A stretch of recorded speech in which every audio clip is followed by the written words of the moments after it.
This makes me wonder, naturally, what sort of clinical research backs up the use of hypnosis as a therapeutic modality. And one reason I'm particularly curious about this is in philosophy, there's something you're familiar with. You might have heard the name Karl Popper. Yeah. Yes. He has this logical positivism. Yeah. Yeah, he has this demarcation problem for science, which is, okay, how do we separate science from everything else? And one of his examples for things that was pseudoscience is a psychoanalysis. And the reason is that psychoanalysis has this rap for being unfalsifiable.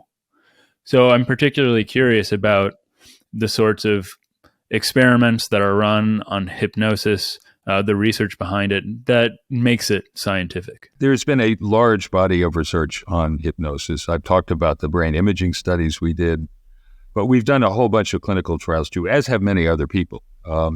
So, for example, we published a study in the Lancet in 2000 in which we randomized 241 people to one of three conditions. They were all undergoing arterial cut downs to do chemoembolization in the liver to treat cancer or to visualize renal artery stenosis.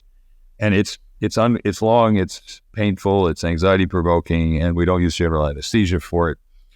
And there were three conditions they were randomized to. One of them got standard care, which meant that they had an IV, they could push a button and give themselves opioids if they had pain or anxiety.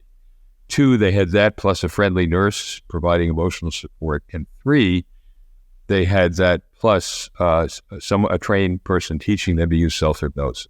Imagine you're going somewhere else, feel your body floating in a bath, like a hot tub, or floating in space, sort of like you did. And you can filter the hurt out of the pain. By the end of an hour and a half, these things usually take about 2.5 hours. The standard care group had pain scores were 5 out of 10. The nursing support scores were 3 out of 10, and the hypnosis scores were 1 out of 10. In terms of anxiety, I got a little scared because the standard care groups were 5 out of 10, the support 3 out of 10, and 0 in the hypnosis groups. I were afraid they'd all died or something. Their procedures got done 17 minutes faster on average because not only were they more comfortable, but the medical team was more comfortable. They could see they had a soothed, comfortable patient. The standard care group used twice as much opioids as the patient group, and the patient group had far fewer medical complications than the standard care group. So it got done quicker, with less stress, less pain, and fewer complications. Published in the Lancet, large randomized clinical trial. If I had a drug that did that, every hospital in the country would be using it now. But, hypnosis is still in the situation we're in. People ask me, well, does it last? Well, we've done randomized clinical trials with women with metastatic breast cancer. We meet with them weekly to deal with their fears of dying and death, how they're coping with their illness, how they communicate with loved ones. And we taught them self-hypnosis at the end of each group meeting.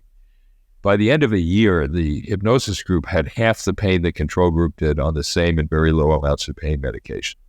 So they learned to just use it when they needed it. They get a new pain and they think, oh my God, the cancer's spreading.